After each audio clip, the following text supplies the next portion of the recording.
taught me nice.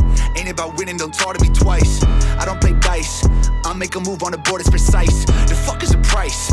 I took a fiddle and dipped it in ice. I took a call. We back with another episode of Rap Roll Pod with your boy Buckwheat. Today, I have the honor of being invited to soon-to-be opening this processor, Type 1 processor. Type 1, yeah. Type 1 processing licensee in D.C.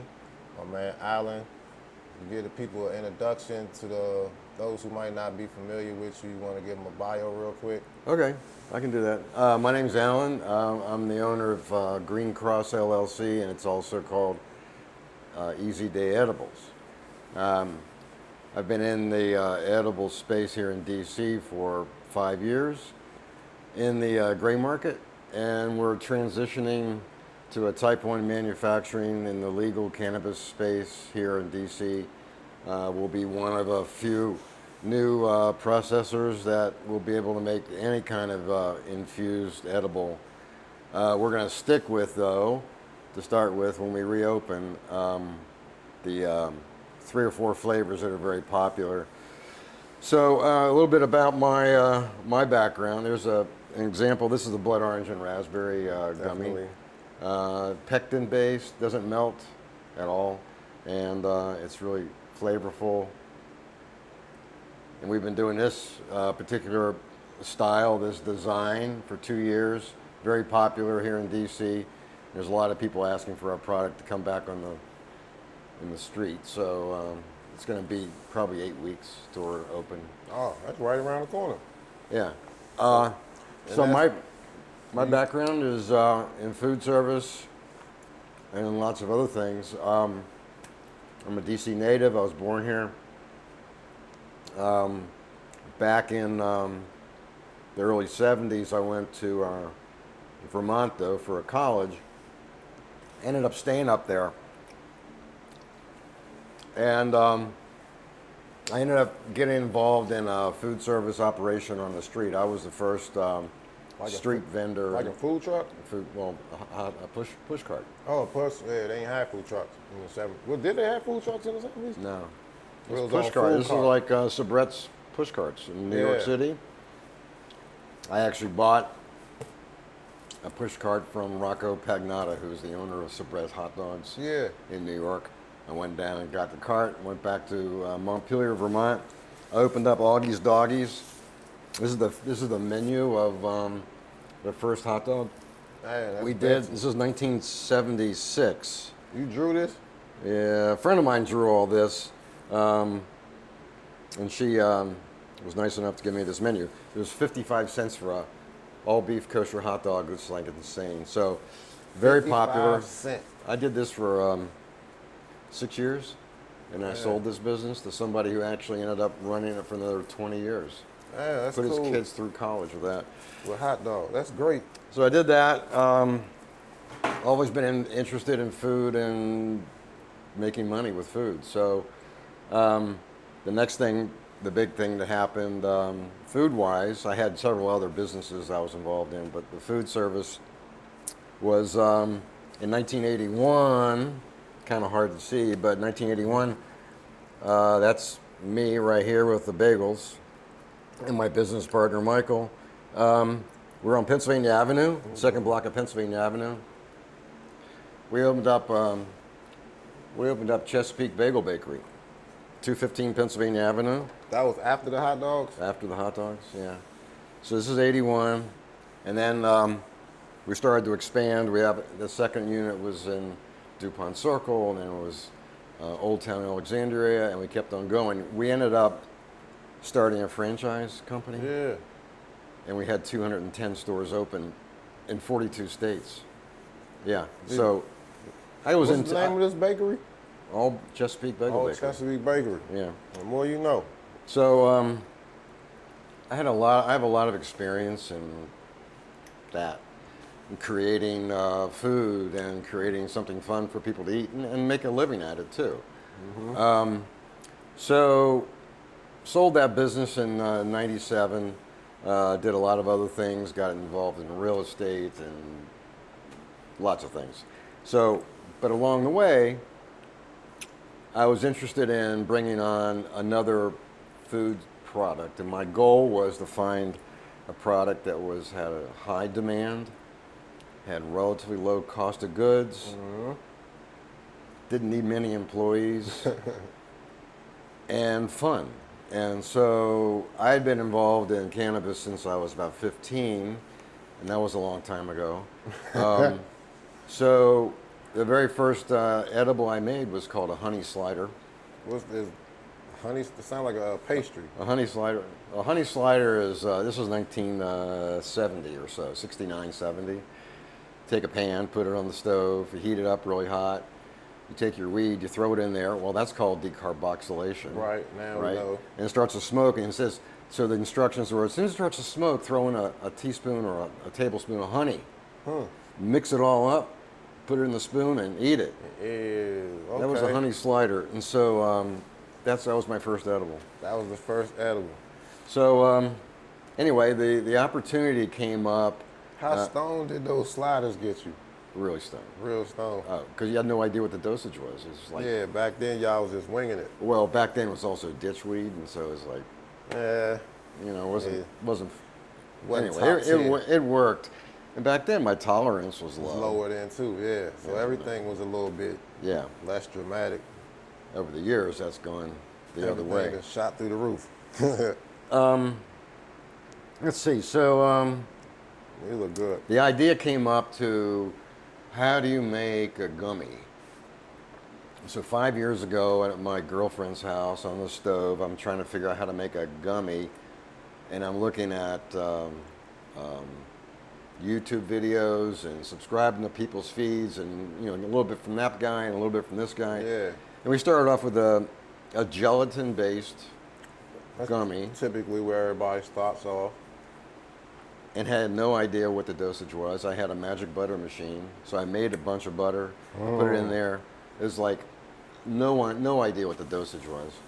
So it worked. I was able to get a product that you could actually use and eat it, but it was really, really crude. And you didn't Rudi- like the way it rudimentary. tasted. You didn't know what the dosages was. I didn't know what the dosage was. And so the next step after that was like, okay, we need to know what we start with as far as the strength of the oil. Yeah. So I got into a distillate, Okay. which was 98% THC. It has no cannabinoids in it other than THC. And you it's can't just, taste or smell it. yeah. So I got that going, could figure out what the dosage is. We're still doing a gelatin product. And then I met, can I do a shout out to somebody? Yeah. So Lisa Scott, you know Okay. Lisa? Yeah. Yeah, so Lisa and I were doing some work together. She was buying my product and serving it to her customers. And we got going on that. And then over time, it got a little more volume. We refined it. And I started adding terpenes to the product to give it more of an entourage effect. Yeah. So that's how we ended up with the blood orange and raspberry flavor, but not this look. It was just a cube, a big Okay. cube. But you can. And I was doing 2 layers because I like the idea of having 2 flavors together. I like it too. So that we started to develop that, and then she said that I should go and open up. Apply to be in the show here in DC. Top Chef. The NCC, the National Cannabis. Oh, Canna NCF. Fest. Sorry. Yeah. So so Competition. Lisa suggested I do that, and I entered the gelatin cube, the 2 flavors, the blood orange and raspberry, in the hemp edible, uninfused category. We won best hemp edible. Which year was this? Was that the year 22. Slick Rick was up there? It was April in 22. Yeah. So that day, I had no idea what was going to happen. The award ceremony was at Echo Stage. Yeah, that was the year Slick Rick came, I think. As headliner. I want to say.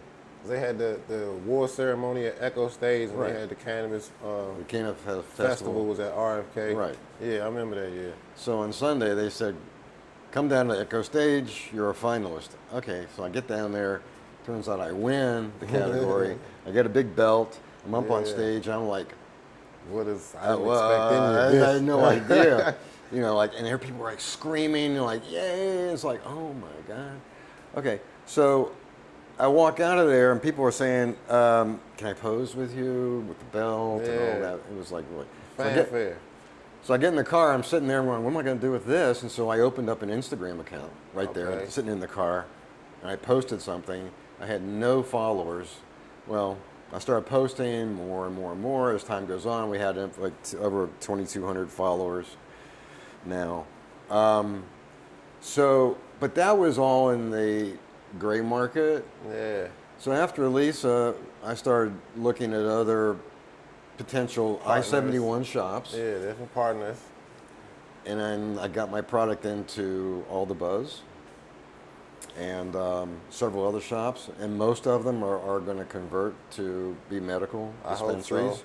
so. I hope so. So 2 years ago, I couldn't take the melting part of the gelatin anymore, and gelatin is either pork or beef. It's messy too.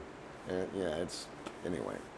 So, you know, if you have a packet of gummies that are made out of gelatin, it's in your car in the summer, it turns into liquid, and so. Well, no. Well, we got over that by I hired a food scientist, and she said, "This is how you have to do the pectin. Pectin is what makes this gummy a gummy. This stuff will not melt in the car, but it melts in your mouth." It does. And it's just, you know, the flavors are fantastic. And so now we've developed not only more flavors, but we came up with a proprietary mold that's the sun shape. It's a 2-part pour. And now we have, 2 years later, I was in a 300 square foot little tiny place. Yeah. Now we're in this 2,000 Yeah. square foot space we're building out. Basically working out of a kitchen. Now you got you an actual. Oh, got a real place. You got a real Yeah. facility here. So the pectin got developed. More flavors got developed. We had Rest and Relax. We have Up and Focus, which was the first one. Smooth and Sensual was the watermelon mango, and on and on. And on. Watermelon mango. Oh yeah. Oh yeah, I need to get hands on that one. Oh, they're good. Watermelon. And then we have It these sounds good. these right here. These were the that little square we're experimenting with. That's the That's grapefruit- passion fruit Passion fruit. and guava. Yeah, these joints torch too. Yeah, they're really good. I'm lucky. Well, if these were infused, I would be in for a long night. But these are regular gummies. Yeah, As there's y'all nothing see in me there. Just throwing candy. them back like Starburst.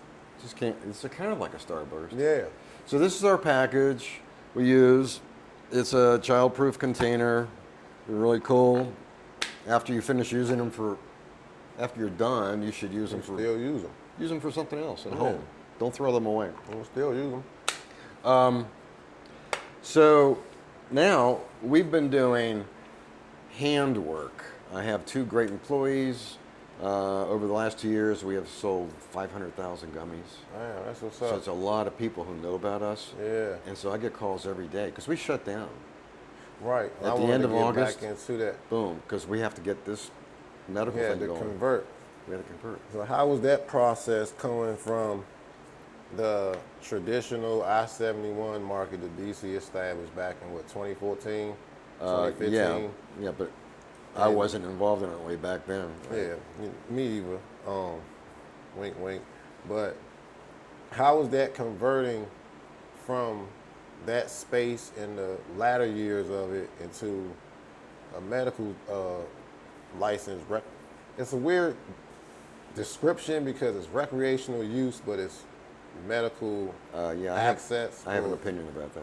It's or like you can share it with me because I'm still trying to wrap my head around how to even Well, say it. yeah, well, Recreational access, but medical use. I think that the medical market here in DC is now expanding because there is so much interest in having from the 6 or 7 legal legacy dispensaries. Yeah. They were complaining about these shops that have popped up everywhere, and there's a revenue issue. Yeah. Right? So the program expands, more licenses are issued, and the goal is to eventually move from the gray market, which a lot of those shops are selling product from out of state, into them, and some of those shops are going to convert and be part of the medical program. Right.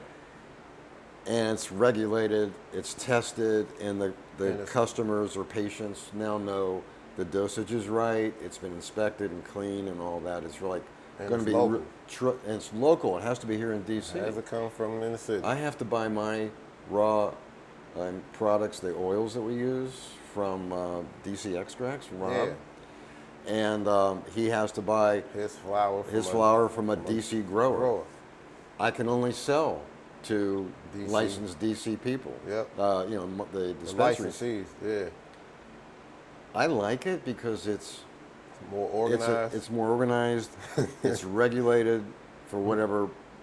You want to I like it. that, and then it's all contained in DC. It's called a closed system. Yeah. The money stays here. Money stays here. I'm not going to California or anywhere else to buy more product to bring back. It's Right. all here. It's going to help grow the local economy. Yeah.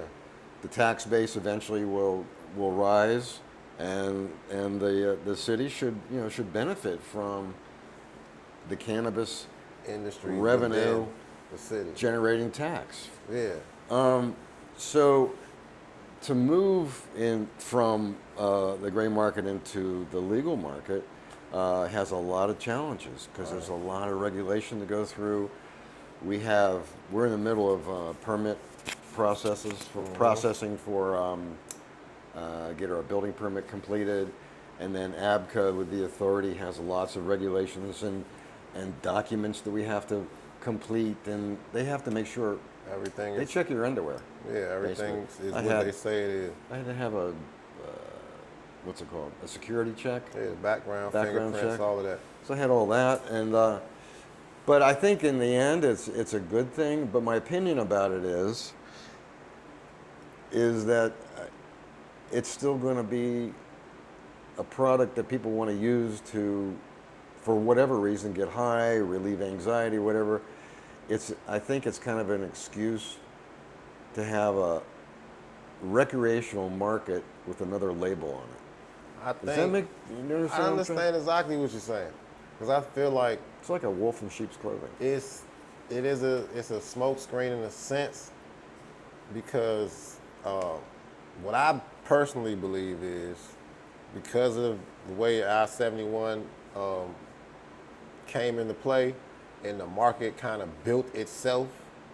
They don't want to pull the rug from up under the market. They want to kind of give the people who built the market a chance to convert over, right? Definitely. And they don't want to get sued by the licensees who are putting their taxes and their earnings money, into yeah. the local economy, whereas all the I-71 shops were just businesses, so to speak. You don't know where the money was actually going, if they were Right. putting it back into the city, whatever. I'm not gonna say they weren't. It wasn't regulated to do such. So that was their way of keeping everything intact without blowing it up, and also appeasing all parties so that nobody could say they didn't have opportunity or they didn't try to fix it. Oh, they've given a lot of opportunities. Yeah, they extended that deadline a couple times as far as now it's getting the applications in. Yeah. That part, I'm not necessarily, I got mixed feelings on, because the people that are serious are gonna move forward. It doesn't take like 6 months to a year for somebody to catch wind of a license type being available if they really were serious about getting They're a paying license attention, type. yeah. You know what I'm saying? Yeah. So those extra extensions is them giving grace, so nobody has an excuse, because there was a lot of people coming in at the deadline of the first round saying, I didn't know about it. All right, well, here's the second round. You know what I'm saying? They did that like 2 times. Yeah. So they're making it accessible. It's not affordable for everybody. It's expensive. It's very expensive, but nobody really has an excuse to say they didn't get a shot, if that makes any sense. But it's not as expensive as Maryland. I don't know. Well, I heard those licenses are pricey. The licenses was only $1,000 or $5,000 In Maryland? Yeah. for the ones that the new licenses. The first round, yeah, That was expensive. those were like multi-million-dollar licenses. Oh, But all of the first round licenses, and we can go into that too, because I got mixed feelings about the Maryland rec industry or medical, whatever. Because the first round that they did in Maryland, back in like 2017, 18-ish, all of those restrictions and the guidelines for all of the requirements were so stringent that you had to be a multimillionaire to even consider applying for it. yeah. So you take that into context. So pretty much every licensee that got into the space or got approved, got licensed in Maryland in those first early rounds, pretty much every round up until the social equity round that just went past, all of those people are people that have vetted bank accounts or investors. They're not necessarily Canada people or people that's from Oh, yeah. I the remember culture, when so that to was speak. going on. Yeah, so a lot of them got stalled out, a lot of them got lawsuits and dragged out, what have you, but they stayed. For them to have the money to make it through that stringent process, you had to have deep pockets. Oh, yeah. Because they were making them, they had to have the location that they were gonna put the grows and the dispensaries. They had to own the property, they had to hold the property before they were even approved for the license to build it out. So they're paying a lease or a mortgage on a property that they don't even, For a long time. for years. Yeah. So for you to be able to afford that without going bankrupt, Oh, yeah. you had to have deep pockets. Oh, I went out to one of those mega grows out in Western Maryland and Cumberland. Grow West. Yeah, Oh, my God. and Cumberland, It's 450,000 square feet. I got a huge growth. I think District Cannabis I don't think, I know, they opened up a new grow facility a couple years ago. Greenhouse or glass house or something like that. It's way out central, Central Avenue? it's Central Maryland. Oh. It's like up past Baltimore. Yeah. And it's one of the biggest, newest, up-to-date facilities in the state. That's expensive Yeah, it's expensive. to set that up. Yeah. It's very expensive. So those are the type of licensees you're dealing with in the beginning. The social equity piece of it, that they did the lottery and all that stuff, well, that's a whole nother conversation in itself. Because they did make applying pretty simple. It's just a lottery is a crapshoot. Some folks I know got a lottery. They won the lottery for Yeah. manufacturing. It's in Maryland. Forgot the woman's name, but yeah, they were lucky they got that. Yeah. Yeah. So that's just like rolling the dice and saying, And they lucked out. it's literally winning a lottery. Well, I think we're lucky here to not have to deal with that. You got to show some merit on this side of town. What? Y'all have to show more merit over here. Well, maybe we have to have a lot of. Checks and You can't. balances. You can't be impatient. You have to be very patient. You have to not get upset. You just have to Hurry up go and wait. long and long and just keep plugging. And every day it's like 2 or 3 steps forward and like, oh, we got to go sideways now a little bit because there's something new we got to fill out. I found out along the way 3 or 4 things I had no idea I was going to have to do. So you just got to do them. What's some of the hurdles that to getting over the hump? Like, what are some of the things that you have to have approved? Some of the permits and such. Well, the very first thing is if you've made your application, let's say for type 1 manufacturing, and you get a conditional license, which many of us did back in October of 23. Right. That's when I got mine. The next step is find a location. The biggest challenge at that point was find a location. So where zoning Right. had said, okay, you can do this, but you have to be in these PDR zones. Right. Power distribution and repair zones, which are warehouse districts. That they want y'all to fund. That they trying to get the cannabis industry to fund repairing. Yeah. So these areas, these PDR zones, they're around DC. There's a whole bunch of them out on the eastern part of the city, but a lot of it's in relatively sketchy areas. Yeah. And I have employees, and I don't want to have people in danger. Right. Right. So I'm looking and looking and looking, and looked at all kinds of stuff. Tried to collaborate with some people who wanted to have a bigger space, and they would divide it. That didn't pan out. A lot of people have like big ideas, But so they don't have big pockets.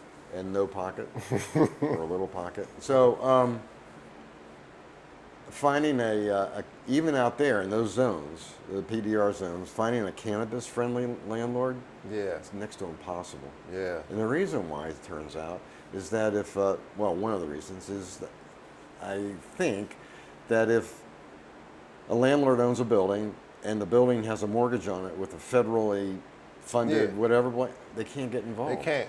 That's in all 50 states. That's everywhere. Any state that's legal in cannabis that you can get a license in, because it's not federally legal, you can't have a mortgage. You have to own the property, or if you're leasing from somebody, they have to own the property. They can't have a mortgage out on it because Right. that's a federal. Basically, it goes through the banks and it's federal, so they can't approve such if it's not federally legal, which it isn't. So that's the other hurdle a lot of people That was, yeah. run into. So then everybody who was a conditional license holder, Yeah. like back from October of last year, and a whole lot of other people are starting to like apply pressure to ABCA and zoning department to give us a break and open up some other zones. So in this year, I think it was April or May, zoning came out and said we're opening up the downtown zone, D3 to D8. Okay. And it was like, really, what? And so what does that mean? And so 'Cause there's it's not, well, no, I can't say that. Everything in DC got some residential to the it. downtown zone is everything south of K Street. Okay. K Street goes east to west. Yep. And then everything north of the river. It's a big band goes through there. If you look at the zoning maps, there's D3, D4, and all kind. They're all mixed up. But down here in the district, in the downtown area, I think the reason why they did this is a lot of landlords who have had vacancies created by COVID. Everybody went home to work. Yeah. They're not coming back. So there's a lot of vacancies. You just walk around downtown, there's vacancies really everywhere if you look. All those companies that used to be in the office that never Yeah. came back, like you said, those landlords are starving to get some tenants in there. And that's what happened to me, Yeah. because my broker, Justin, he's called me up one day and says, I got a space for you. And I said, where is it? And he told me. I went, okay. And so I came to look at this building, and we're in the D5 zone. We're downtown. Fantastic location. Yeah, it's a great location. And the landlord was cannabis friendly, which blew me away. I wasn't like, how did that happen? It's been about almost 10 years, man. Everybody should be cannabis friendly in the Well, city. I think so too, but Unless you one of the landlords that's getting sued by the guy. that's crazy. I mean, it's just I don't even have a comment about he's that. trying his hand. He's rolling the dice. That's So, expensive dice. Yeah. Get all those lawsuits and defend the lawsuits and be the plaintiff, like what they are, to go after these guys. Like, From what I've read and heard, he's a lawyer, so he's probably self-litigating all of it, so he's not necessarily maybe. paying anybody. But what about the people he's going to go after? They all have to hire attorneys. They have to. Yeah. That's on, in his eyes, that's on them. Yeah. I'm going to take a shot, and then if I cash out, I cash out. If not, then all right, I go about my business. It's like that other guy that was suing all the states that started a social equity program. Right, I heard about that guy. He was from California. His wife didn't qualify for whatever reason. And every state that went on board after that, he just goes around suing every state because he they did- didn't he include did. him in the social equity scenario. He But did it in Maryland, I think. he sued Maryland. I'm not sure the outcome. I think New York threw his case out, but I'm pretty sure if Maryland hasn't thrown it out, they probably will, because it's like, fool me once, shame on me, fool me twice, shame on you. So the states that are, everybody's copying legislation from the previous state. So whatever state didn't have the right literature in their Yeah. legislation to allow him to win, every state after that made sure they included, no, you don't have to be from here. You just got to prove to us that what we put in our stipulations for our locals happened to you in your area as well, and it's on you to prove that. We don't have to prove any of that shit. Yeah. So as long as they had that clause in there, he's not going to win. But it's worth a shot. Because everybody don't stay abreast on what's going on. You see what I'm saying? Did he win one? He won a few of them. Really? So it's just like free money. Oh my God. You know, That's how they look at it. I have an opinion about that, but that's just my opinion. I grew up working, and Yes. I'm a boomer, right? So Yeah. I grew up working for my dad, and people who want to take a shortcut, I have a problem with that. Yeah. You know, and I also want to be able to. My kids are involved in software, and I can't relate it. If I can't hold it in my hand, it doesn't exist. You know, I'm just one of those guys. Yeah. So anyway, so here we are. I'm having a blast. I really absolutely love what I do. Things are looking up, man. I'm like, and the two beautiful women who work for me are like, they're enthusiastic about it too, and so we're gonna make something out of it. So our next step is we're gonna automate the process. Okay. Yeah, because hold on a A second. lot of work. I'm going to show you something.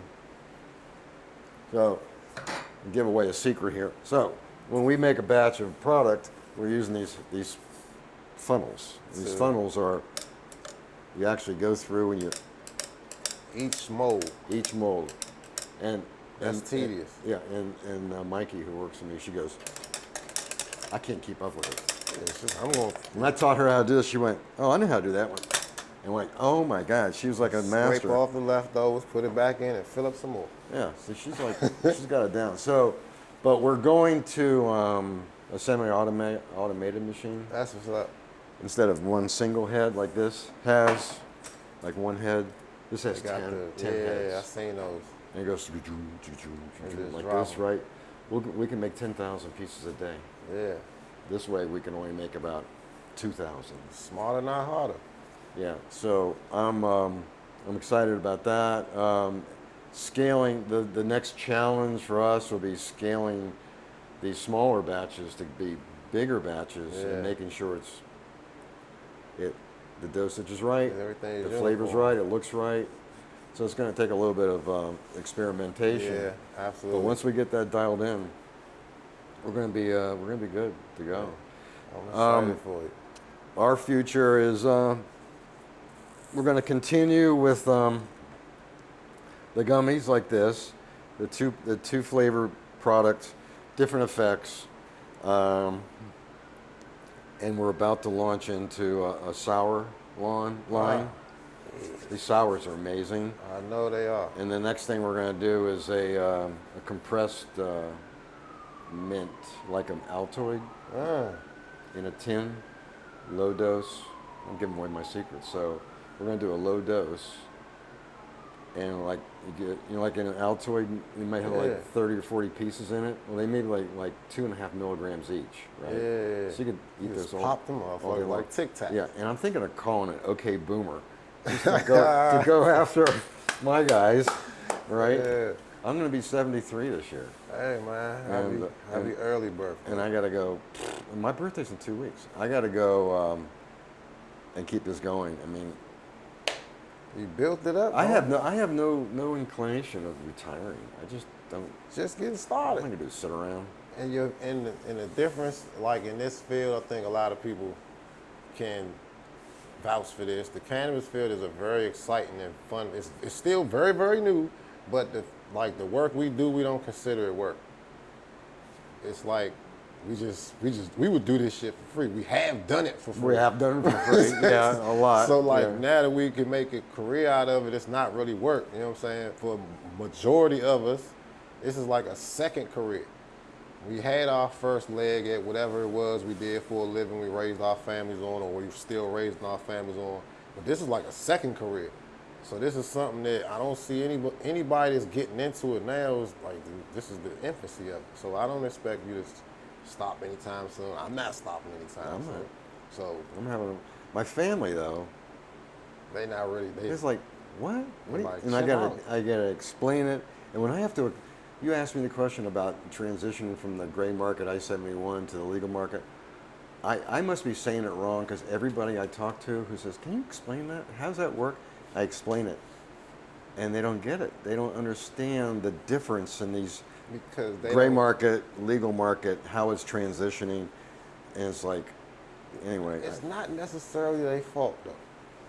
If what I'm thinking holds true, because like if you talk to somebody outside of DC or the DMV about cannabis in DC, they don't understand that the I-71 market is not a real recreational market.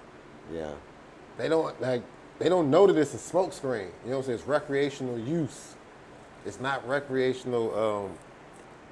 It's not a recreational marketplace for the licensees or what have you. right. It's not controlled or It's not regulated. Yeah. You know what I'm saying? So it's been going on for so long. People could just walk into a shop like it's Amsterdam.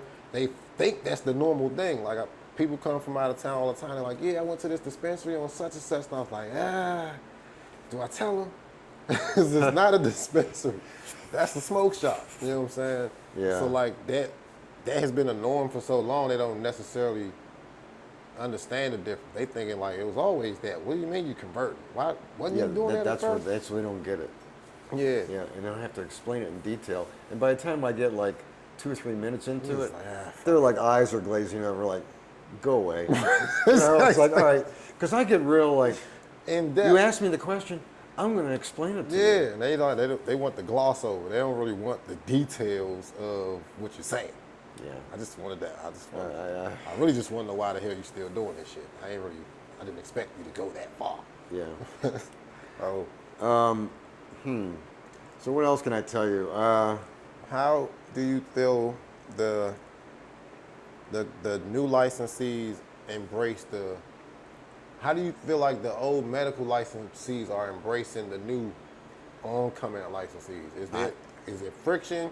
Because y'all want, not you, because you weren't in that, but like For in the theory, on the dispensary, on the retail side?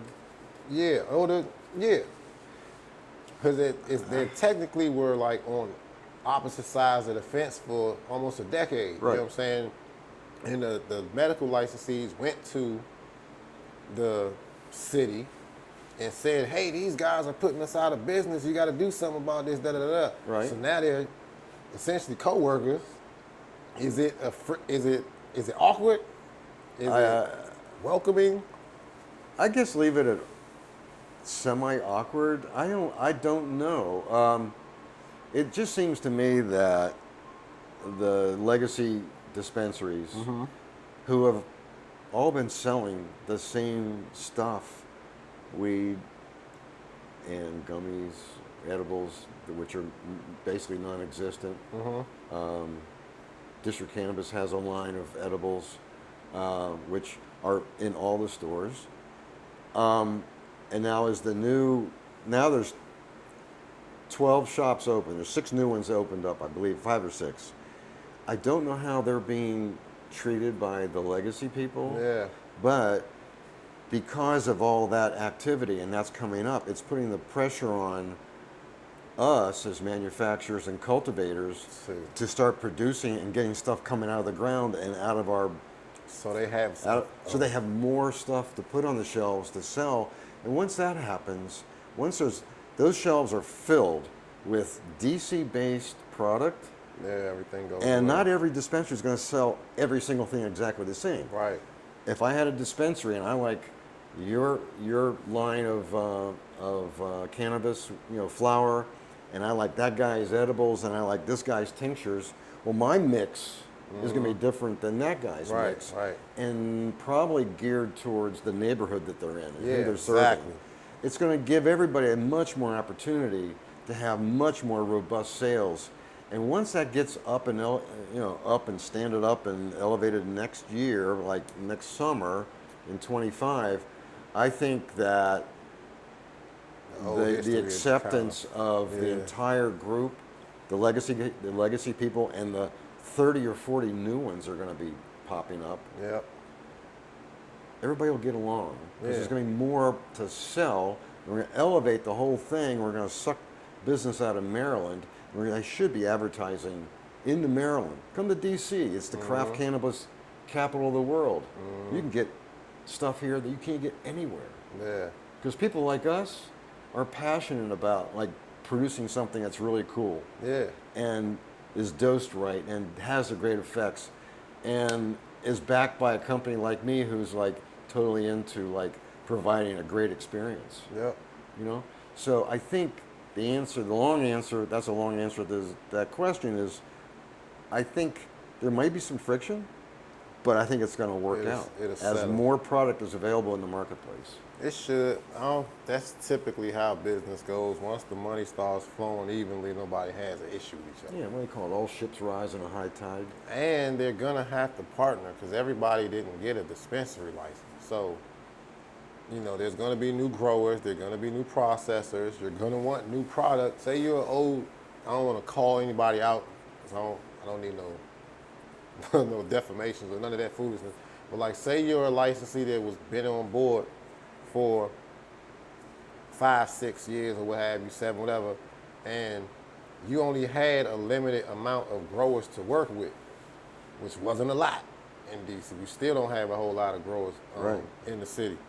So your menu was kind of limited. You know what I'm saying? The access that you had was dependent on this limited amount of cultivators. Well, now Right. you get all these new licensees. Hopefully they all get online because they're all facing funding issues and locations or whatever. But if say everybody gets online, now you have another bevy of growers that you can now shop with that have different options than the ones you had before. Right. Oh yeah. You know what I'm saying? And they were only servicing the medical market, so the rec market is not the medical market as far as demand. They don't like the same types of flavors. They don't want the same types of strains.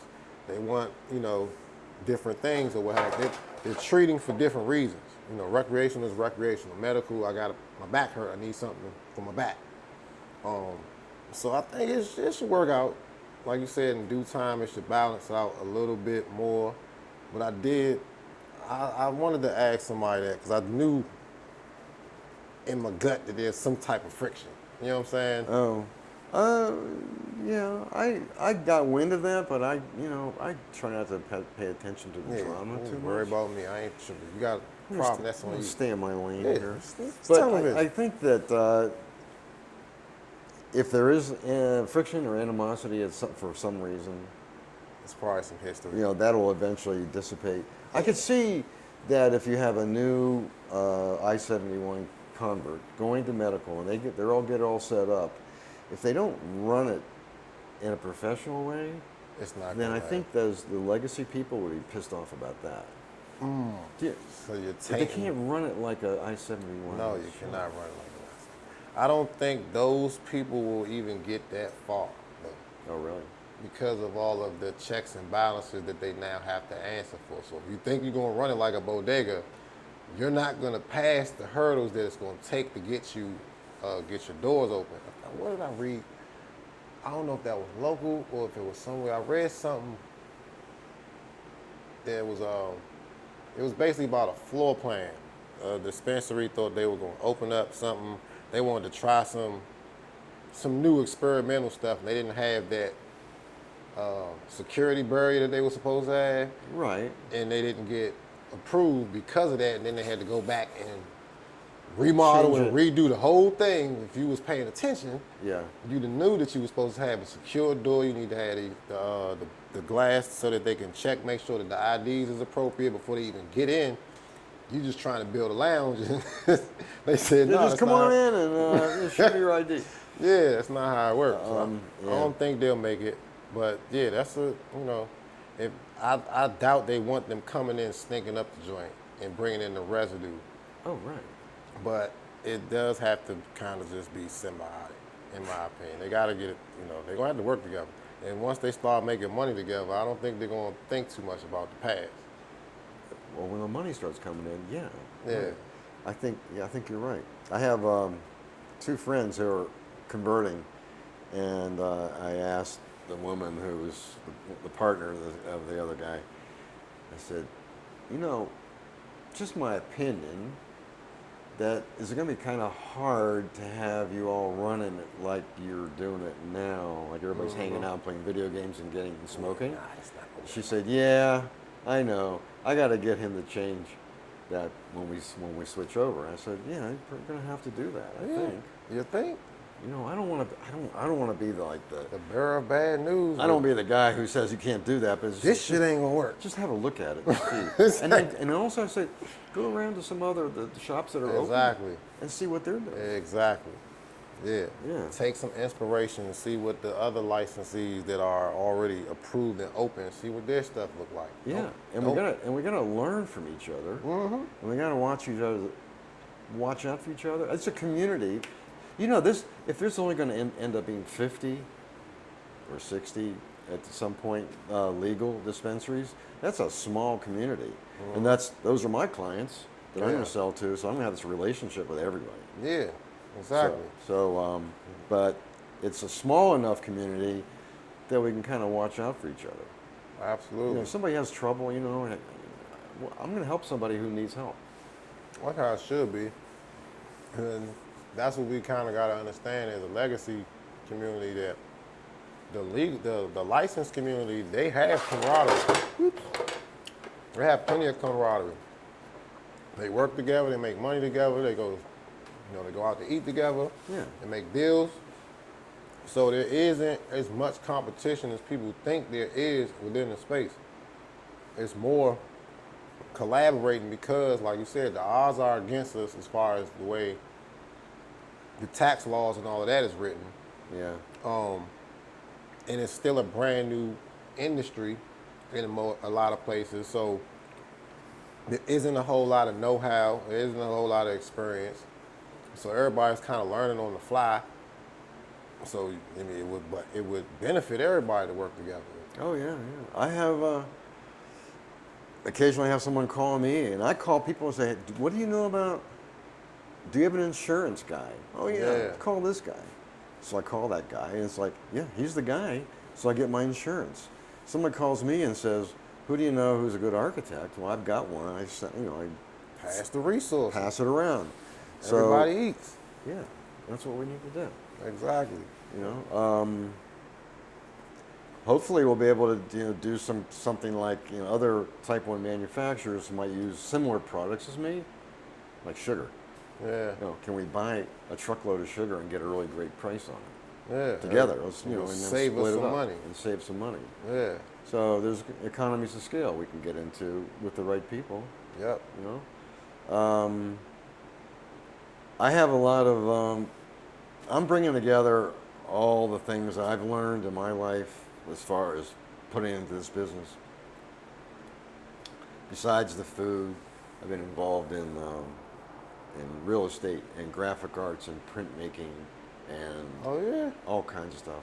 I've had 12 businesses. I need some graphic I art. drove Uber for 4 years here.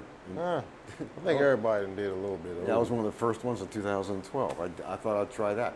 That was a blast until they introduced Uber X, and it was like, Yeah. I screwed it up. Anyway, I've done a lot of stuff, and so I'm like, all these things I've done actually are residing in this business because I have an idea of how.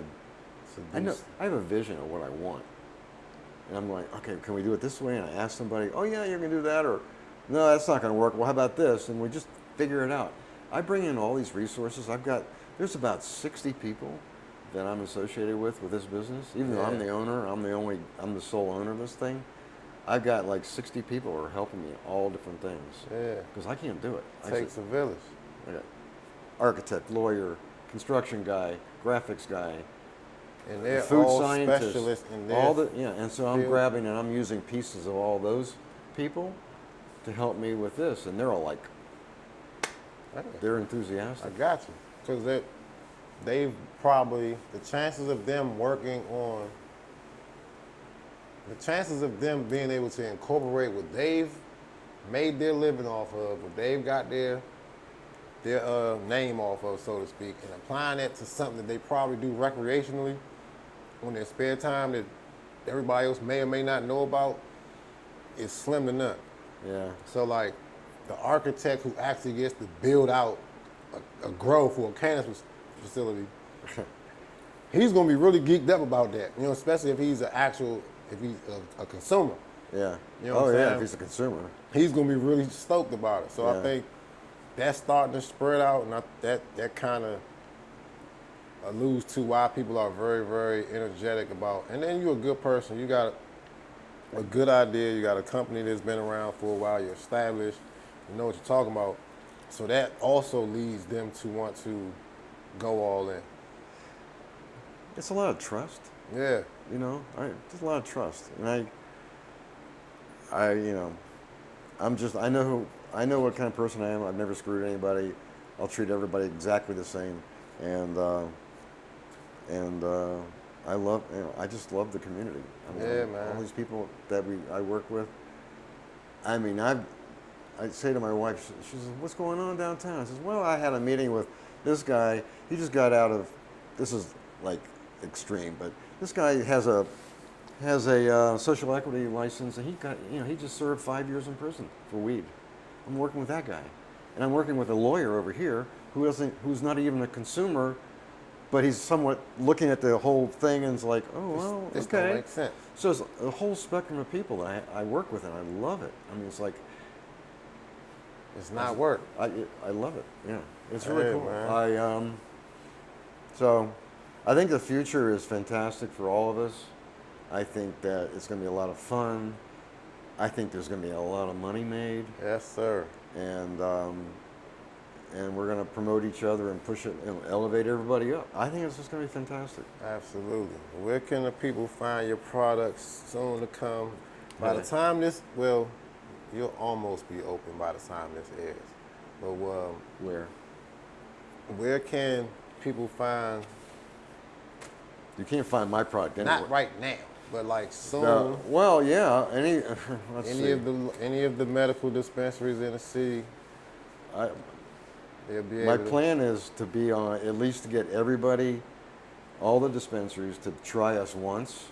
But I know I've got probably 6 or 8. They're going to be just regular customers because they Yeah. were already customers of mine in that gray market. Now they got licenses like Meal Wellness, Yeah. Barbara and Christian. They're dying for the product. Yeah. I've Everybody's got waiting. them and all the buzz, and Doc over at New Leaf is going to carry the product. He about to open up soon. Chill Tobacco, and there's all these guys. Yeah. They keep calling me and says, Are you ready? "Can I get some?" No. Are you ready? Are you Are ready? you ready? Can I get some on the side? No. I'm telling you, This there's coming soon. none of that happening. I can't jeopardize what we've done. No, absolutely not. You came too far. You ain't come this far to stumble over your shoelaces. No shit. So- I'll live on fumes, money wise. Yeah. Before I'll do anything like that. Yeah, man. You gotta close the deal. Gotta So close it. once it's closed, we want. But I'm going to tell you, when we turn that switch on, it's going to be all on. I told Natalie and Mikey, I said, you better prepare for like 40-hour weeks every week and working long hours if we have to, because I know the demand is going to be there. Like, You have to jump ahead of that. I think we'll be okay. I'm going to do like in-store promotion with candy, not uninfused product Yeah. like this. Try this flavor, try this flavor. It's just nothing in it except Yeah, flavor it's and sugar. Sugar. And so we're going to do in-store promotions, and we got a lot of other things we want to do. There's a billboard that I want to get on. I don't even know if I'm allowed to do that. I don't know. There's a billboard at the corner of. Talk. I keep saying this to people. So, the billboard that was at the corner of not Mass Avenue. It's at North Capitol and Florida? you know where the Wendy's was that got torn down. Dave's Florida. Wendy's. Rhode Island, not Rhode Island Avenue, New York Avenue. New York York Avenue and North Capitol Street where they cross. Yeah. There was a billboard there, and the billboard years ago had Charlotte's Web, the CBD company. I didn't know that. It's huge. It was a whole big billboard. I want that billboard. We're put Easyday up there. I don't know. You should be able to get it. I don't Your know. logo ain't like. It's nothing that appeases the children. I would just put the logo on there. Yeah, just put the logo in. Easyday. And put the logo, and then put, where to get it. Where Or to the get it. website link if you got a website. Or have a QR code on the billboard. Bam. Scan that. They tell you all the locations that they're at. That's all we need is just that and that. And that barcode. That's it. And had a barcode link all the dispensaries that currently carry the product. There you go. Make it happen. Hey, man, got you. You gotta find the right person to make it happen. Absolutely, man. Yeah, I'm gonna have fun. Got a lot to look forward to, man. So what else we gotta chat about? Yeah, anything you want to let them know, we can cut it out. I can't think of much. I'm very proud of what we've accomplished, and I think the product speaks for itself in the fact that we sold so much of it in the gray market, and people call me every day for it. And I have some, there's, I was making heavy dose product. I was doing 10, 25s, and 50s. Yeah, the 50s are only going to be available by medical, because they like get your higher doctor or doses. something. Yeah. So, but I have a couple of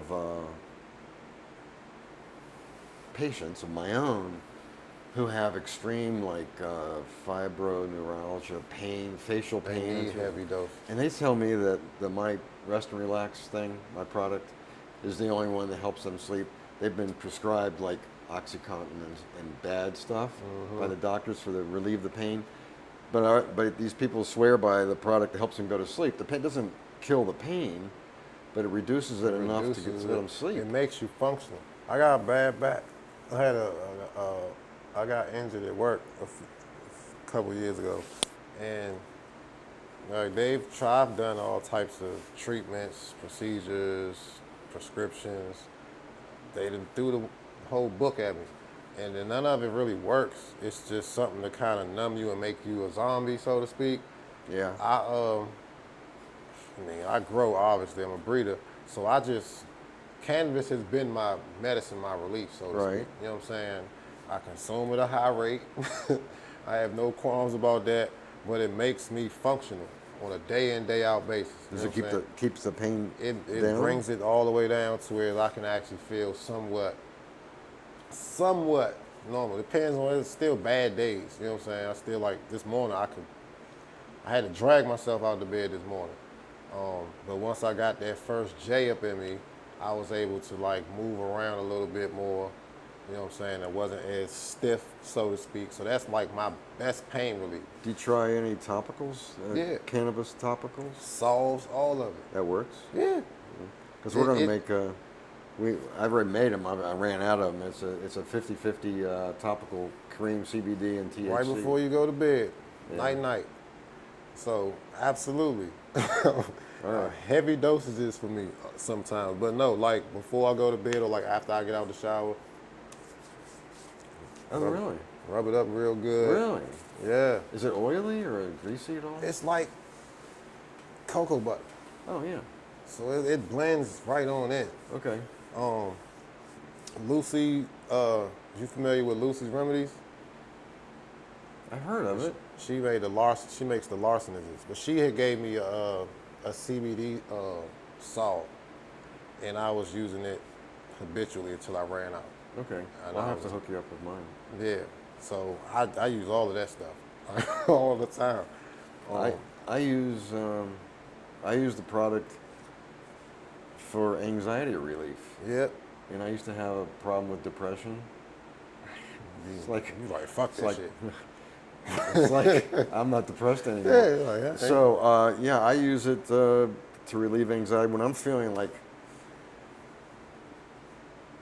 too much is going on, You gotta and come I'm down a and little my bit. thoughts are going like, oh my God, I smoked some weed, and that helps. That stops that. It just Yeah. stops that that repetitive thing. Yeah. You can't get out of that track sometimes, Yep. and it stops it.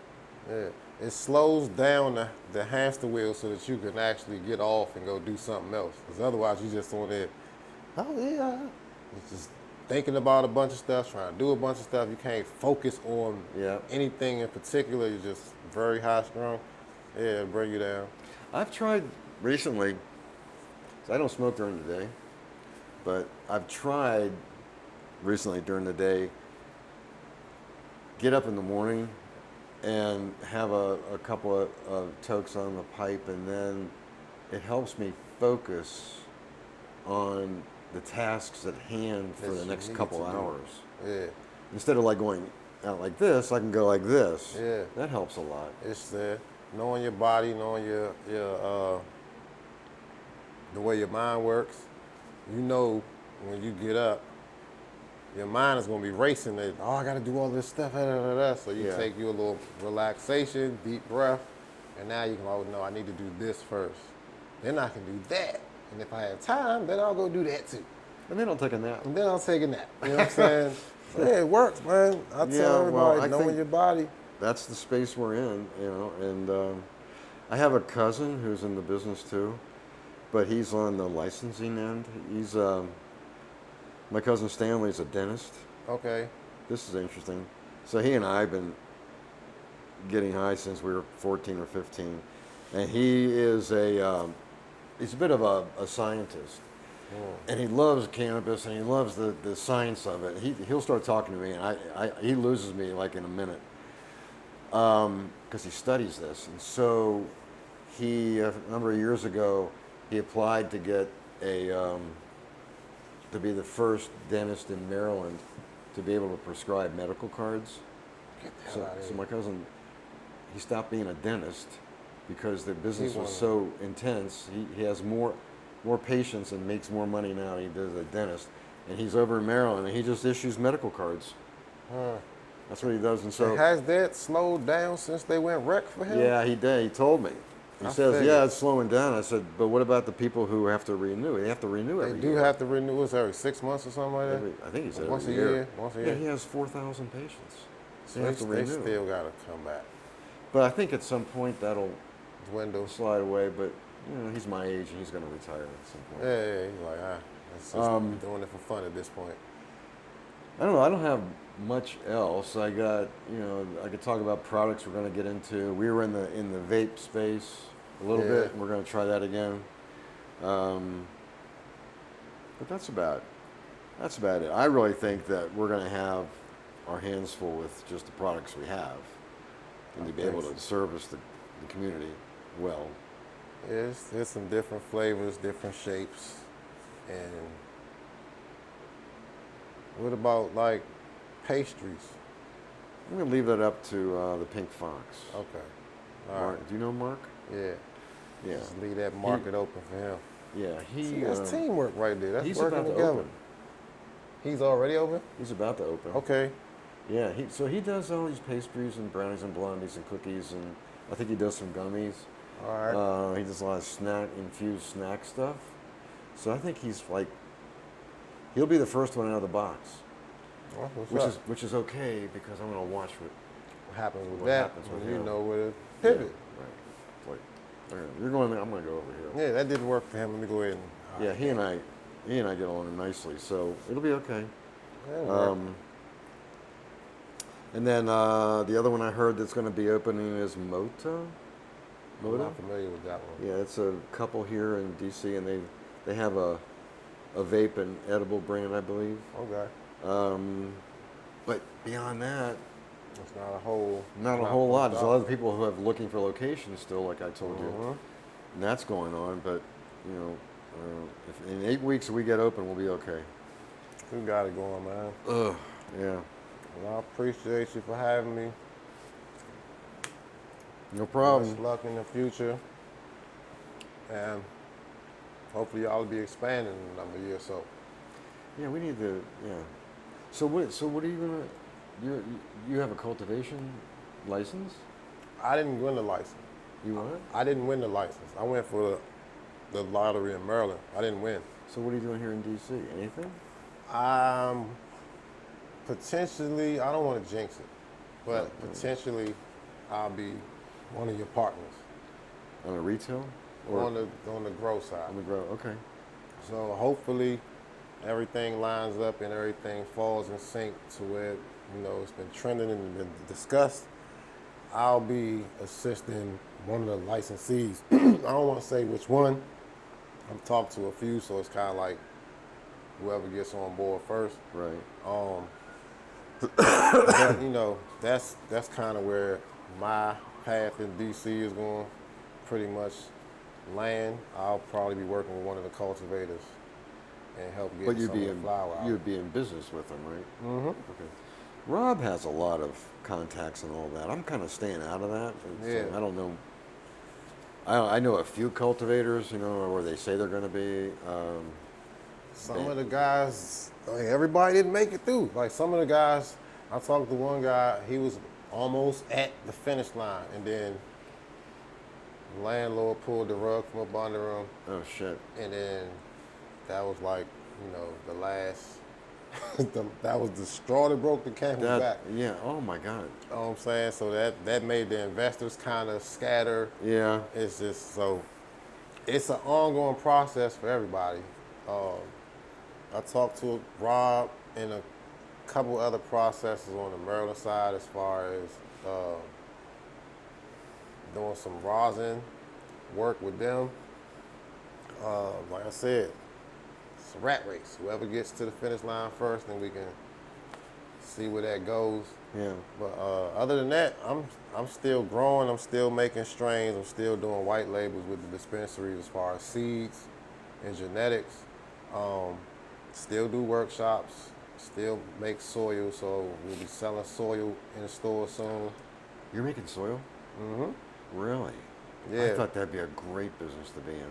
Yeah. So it is. It now that it's wrecked to grow, it's a good business.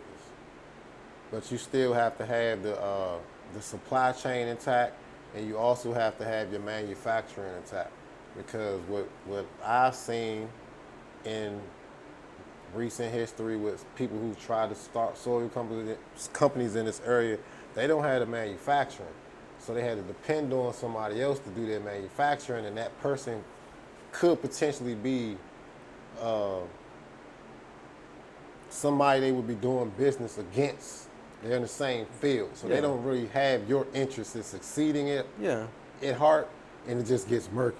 And that can mess up the whole business plan, you know what I'm saying? So like, I've been real patient and strategic about setting everything up to where when I jump out there with the soil, we're not really dependent on a lot of the current supply chains, because it's like a combating interest. I found a recipe for soil. Yeah. They're all over the internet, I guess. They're but all over. There's one I found. I made it, and I'm still using it. I made a lot of it when I was living over with my girlfriend my girlfriend-to-be wife here in D.C. We were living in Virginia, but I made so much of it. I knew when she sold the house, I didn't want to leave it there. So I got trash cans, and I scooped up all the soil that I'd made for growing outdoors, put it in trash cans, and I took it to Virginia. Hell yeah. And I'm still using it.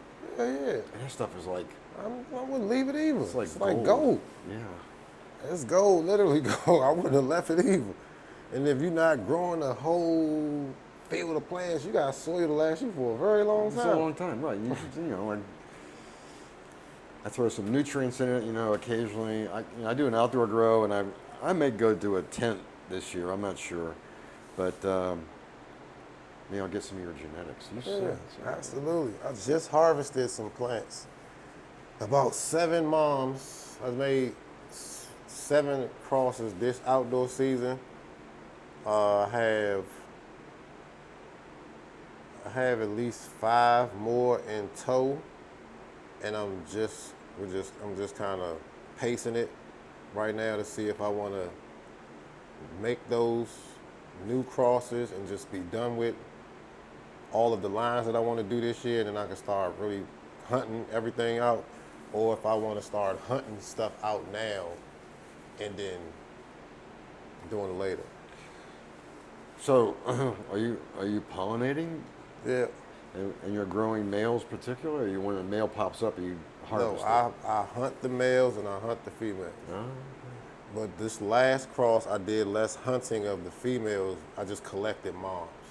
So I've had 2 moms that I hunted over the last couple of years, and then all the other receivers were proven moms that I got from other grow homes. oh, okay. So, when you said you hunt a male, I mean you go find somebody who's got a male and you go harvest I them? hunt the males. Meaning, I hunt like the same way you a pheno hunt a female. I hunt the males the same way I hunt the females. Not like pheno hunting per se, but I'll grow them out. I'll clone them, I'll flower them to see which one has what characteristics, what it looks like, what it does. I take them through the whole process, and then I'll select the male. Like you're gonna be the dad. So I'll have a room full of males, and I'll have a room full of girls, and I'm looking for the best ones in the whole batch. Those are the ones I'm putting together. how long does pollen stay fresh in a freezer? Freezer, not long. Not long. Not long. It'll probably go bad the first day. In a refrigerator, it's different. Really? Yeah, Oh, because yeah. a freezer is going to freeze it, and it's not going to freeze the pollen. It's going to freeze the container, and you'll have all that condensation on it, and the condensation is going to destroy the pollen. So if you have it in a refrigerator, it'll last. I've had pollen for years. It still works. Well, I got some Blue Dream pollen, and it was in the freezer. I had no idea. So Yeah, maybe it's you like want to keep it in the refrigerator and like nice and cool, and you want to have it in plastic, plastic, not glass. not glass. Glass Is it sweats. condensate? Oh. It is. I mean, yeah. So you want a container that doesn't sweat or create condensation, because that condensation has to turn into liquid form at some point, and that's Yeah. what's going to destroy Kill the the pollen. pollen. Okay. You just want to keep it as dry and cool as possible, in a dark place too. So it's kind of like similar to how you store seeds. Same. Okay. You know, but yeah, I had some I got some.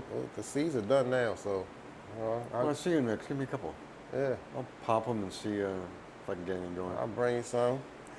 I think I want to try indoor again. The indoor I grew, What kind of flavor you looking for? What type of genetic? more of a sativa. Sativa. Yeah. I got Durban Poison Cross. Durban poison cross just- with what?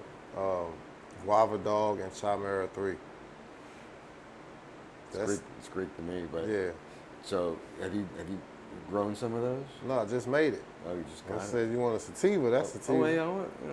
So can I get one or two? Yeah, I give you some beans. For sure. All right. Yeah, I'm gonna give that a shot. When I went to Grow West to see their operation, this guy Kyle, who was the sales guy, had me come up. It's a massive operation. They have one of their warehouses. So you go in there, and they have taken shipping containers in this warehouse, and I think there's 10 or 12 on one side and 10 or 12 on the other. And every one of those shipping containers is a different strain, and they're all doing. They're in coconut Cocoa soil, cocoa core. core, yeah, and they do a waste. Waste. What's it called? Pour to waste. It flows through to a channel, and then, but they feed these things all the time, like 3 times a day. Yeah, liquid newts. Oh my God, these plants are just like. I was like, can I take a picture? No, you can't take a photograph. Can't take no picture. You should. They have the one called Southwest. I said, can I get a seed from that? You should see that. The nugs were like this and dense. They were just amazing. The smell was insane. Hey, I couldn't even take a photograph of it. Nah, they ain't gonna let you take no photo. Take it in your head. It's in my head. Yeah, let's take it in your head. The smell, and I could see it too. It was great. yeah, there's. So for the future, what we're doing, we're going to try to get our act together here in DC, establish a good marketplace. But I would like to get into the Maryland market. I'd like to see if I can get someone who is a producer to pick up the Easyday brand. If someone would trust me to do that, they could run this through the whole state. I know a few, so I'll connect you to some folks. That's all it is. That's all it takes. You already on board in the city, so they would be pretty excited to work with somebody that's already established. Yeah, well, if you make an introduction, it'd be great. I'll talk to somebody. But We'll line it up. here's the thing. If I told you what I did with this company. I was in 42 states. I finally had to sell it because it was like I lost my span of control. It was like insane because I couldn't keep up with it. If we got someone in Maryland to do it, if someone in Maryland can do it based on what I did here, someone else could come in, an MSO could You come don't in have to and be- do it in all the states that are legal. That's the Then idea. you and I get a penny a widget forever. That's you the know? idea. Can I get a penny for every one you sell? I'm I'd trying be to down tell for you. that. That's the idea, man. Take over as many states as we can, starting home first, and we're gonna make our local legacy market the new MSOs. That's the How fantasy. about that? I would think there's going to be consolidation in the industry. Yeah. I read Eventually. a lot about like industry and old like in late 1800s. Yeah.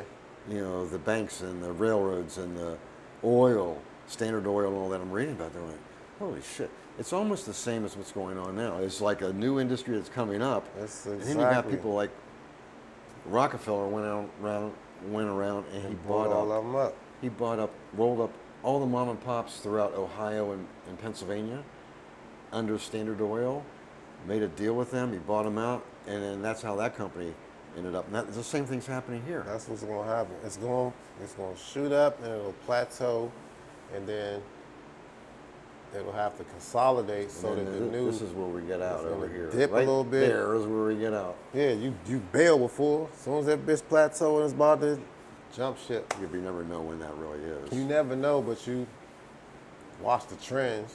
Like you say, you paying attention to how everything's moving. Just keep an eye on the timeline and keep your parachute ready. Parachute. Yeah, I know. Get your parachute ready, man. Yeah. We gonna catch y'all on the next one, man. Appreciate my man Alan. Y'all follow him on Instagram at Easyday Edibles DC. DC. Easyday Edibles, DC. All right, man. Come through, check them out, support. Man, we'll catch y'all on the next one. We out. Thank you. First stop is Atlanta, I got breakfast plans at the Waffle House. Next up is Miami, I'm hitting South Beach, what we talking about? Show out, we in Brooklyn, I'm on Flatbush and we rocking out. Then a red eye to Los Angeles, got a